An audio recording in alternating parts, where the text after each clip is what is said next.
I am now going to tell you something so strange that it will require all your faith in my veracity to believe my story. It is not only true, nevertheless, but truth of which I have been an eyewitness. It was a sweet summer evening, and my father asked me, as he sometimes did, to take a little ramble with him along that beautiful forest vista which I have mentioned as lying in front of the Schloss.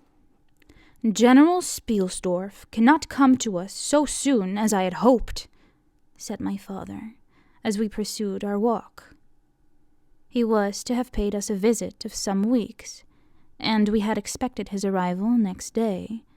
He was to have brought with him a young lady, his niece and ward, Mademoiselle Rheinfeldt, whom I had never seen, but whom I had heard described as a very charming girl, and in whose society I had promised myself many happy days. I was more disappointed than a young lady living in a town or a bustling neighborhood can possibly imagine. This visit, and the new acquaintance it promised, had furnished my daydream for many weeks. "And how soon does he come?" I asked. "Not till autumn. Not for 2 months, I dare say," he answered. "And I am very glad now, dear, that you never knew Mademoiselle Rheinfeldt." "And why?" I asked, both mortified and curious. "Because the poor young lady is dead," he replied. "I quite forgot I had not told you, but you were not in the room when I received the General's letter this evening." I was very much shocked. General Spielsdorf had mentioned in his letter, 6 or 7 weeks before, that she was not so well as he would wish her, but there was nothing to suggest the remotest suspicion of danger. "Here is the General's letter," he said, handing it to me. "I am afraid he is in great affliction. The letter appears to me to have been written very nearly in distraction." We sat down on a rude bench, under a group of magnificent lime trees. The sun was setting, with all its melancholy splendor behind the sylvan horizon, and the stream that flows beside our home and passes under the steep old bridge I have mentioned, wound through many a group of noble trees, almost at our feet, reflecting in its current the fading crimson of the sky. General Spielsdorf's letter was so extraordinary, so vehement, and, in some places, so self-contradictionary, that I read it twice over. The second time aloud to my father, and was still unable to account for it, except by supposing that grief had unsettled his mind. It said, "I have lost my darling daughter, for as such I loved her. During the last days of dear Bertha's illness, I was not able to write to you. Before then, I had no idea of her danger. I have lost her, and now learn all too late. She died in the peace of innocence, and in the glorious hope of a blessed futurity. The fiend who betrayed our infatuated hospitality has done it all. I thought I was receiving into my house innocence, gaiety, a charming companion for my lost Bertha. Heavens, what a fool have I been! I thank God my child died without a suspicion of the cause of her sufferings. She is gone without so much as conjecturing the nature of her illness, and the accursed passion of the agent of all this misery. I devote my remaining days to tracking and extinguishing a monster. I am told I may hope to accomplish my righteous and merciful purpose. At present, there is scarcely a gleam of light to guide me. I curse my conceited incredulity, my despicable affection of superiority, my blindness, my obstinacy, all too late. I cannot write or talk collectedly now. I am distracted. So soon as I shall have a little recovered, I mean to devote myself for a time to inquiry which may possibly lead me as far as Vienna. Some time in the autumn, 2 months hence, or earlier if I live, I will see you. That is, if you permit me. I will then tell you all that I scarce dare put upon paper now. Farewell. Pray for me, dear friend. In these terms ended this strange letter. Though I had never seen Bertha Rhinefield, my eyes filled with tears at the sudden intelligence. I was startled, as well as profoundly disappointed. The sun had now set, and it was twilight by the time I had returned the general's letter to my father. The sun had now set, and it was twilight by the time I had returned the general's letter to my father. It was a soft, clear evening, and we loitered, speculating upon the possible meanings of the violent and incoherent sentences which I had just been reading. We had nearly a mile to walk before reaching the road that passes the Schloss in front, and by that time the moon was shining brilliantly. At the drawbridge we met Madame Perrodon and Mademoiselle de La Fontaine, who had come out, without their bonnets, to enjoy the exquisite moonlight. We heard their voices gambolling in animated dialogue as we approached. We joined them at the drawbridge, and turned about to admire with them the beautiful scene. The glade through which we had just walked lay before us. At our left, the narrow road wound away under clumps of lordly trees, and was lost to sight amid the thickening forest. At the right, the same road crosses the steep and picturesque bridge, near which stands a ruined tower which once guarded that pass, and beyond the bridge an abrupt eminence rises, covered with trees, and showing in the shadows some grey ivy-clustered rocks. Over the sward and low grounds a thin film of mist was stealing, like smoke, marking the distances with a transparent veil, and here and there we could see the river faintly flashing in the moonlight.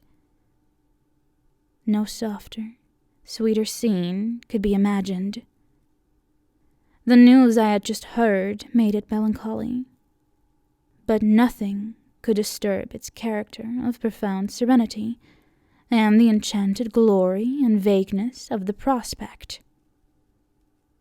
My father, who enjoyed the picturesque, and I stood looking in silence over the expanse beneath us. The 2 good governesses, standing a little behind us, discoursed upon the scene, and were eloquent upon the moon.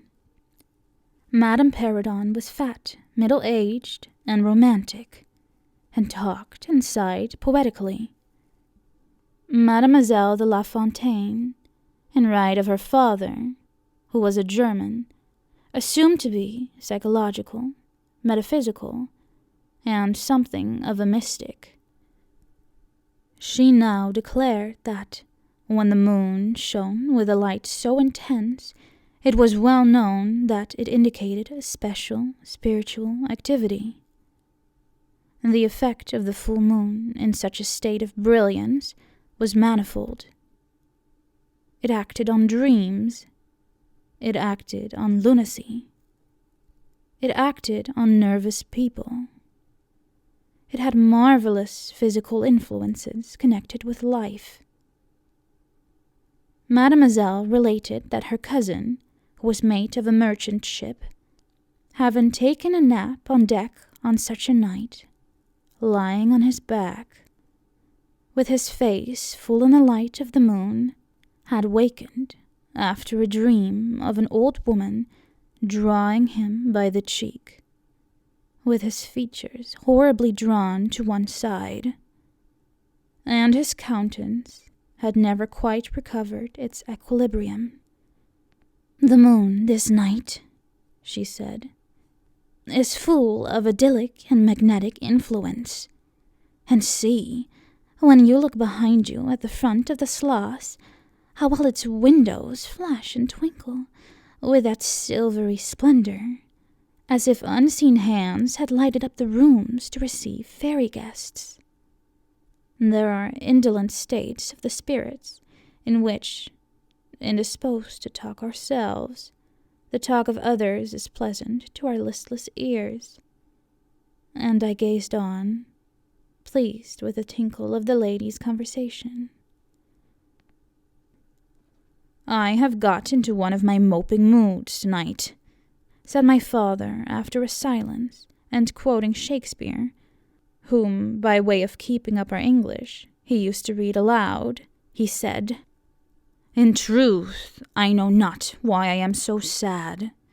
It wearies me. You say it wearies you. But how I got it, came by it. I forget the rest, but I feel as if some great misfortune were hanging over us. I suppose the poor general's afflicted letter has had something to do with it."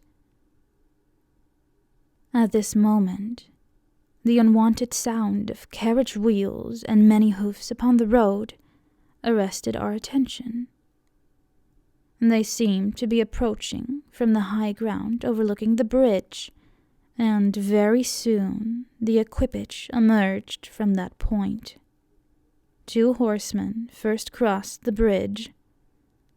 Then came a carriage drawn by 4 horses, and 2 men rode behind. It seemed to be the traveling carriage of a person of rank, and we were all immediately absorbed in watching that very unusual spectacle. It became, in a few moments, greatly more interesting, for just as the carriage had passed the summit of the steep bridge, one of the leaders, taking fright, communicated his panic to the rest, and after a plunge or 2, the whole team broke into a wild gallop together, and dashing between the horsemen who rode in front, came thundering along the road towards us with the speed of a hurricane. The excitement of the scene was made more painful by the clear, long-drawn screams of a female voice from the carriage window. We all advanced in curiosity and horror, my father in silence, and the rest with various ejaculations of terror. Our suspense did not last long. Just before you reached the castle drawbridge, on the route they were coming, there stands by the roadside a magnificent lime tree. On the other side stands an ancient stone cross, at sight of which the horses, now going at a pace that was perfectly frightful, swerved so as to bring the wheel of the projecting roots of the tree. I knew what was coming. I covered my eyes, unable to see it out, and turned my head away. At the same moment, I heard a cry from my lady friends, who had gone on a little. Curiosity opened my eyes, and I saw a scene of utter confusion. 2 of the horses were on the ground. The carriage lay upon its side with 2 wheels in the air. The men were busy removing the traces, and a lady, with a commanding air and figure, had got out and stood with clasped hands, raising the handkerchief that was in them every now and then to her eyes. Through the carriage door was now lifted a young lady, who appeared to be lifeless. My dear old father was already beside the elder lady, with his hat in his hand, evidently tendering his aid and the resources of his sloth. The lady did not appear to hear him, or to have eyes for anything but the slender girl who was being placed against the slope of the bank. I approached. The young lady was apparently stunned, but she was certainly not dead. My father, who piqued himself on being something of a physician, had just had his fingers to her wrist, and assured the lady, who declared herself her mother, that her pulse, though faint and irregular, was undoubtedly still distinguishable. The lady clasped her hands and looked upward, as if in a momentary transport of gratitude. But immediately she broke out again in that theatrical way which is, I believe, natural to some people. She was what is called a fine-looking woman for her time of life, and must have been handsome. She was tall, but not thin, and dressed in black velvet, and looked rather pale, but with a proud and commanding countenance, though now agitated strangely.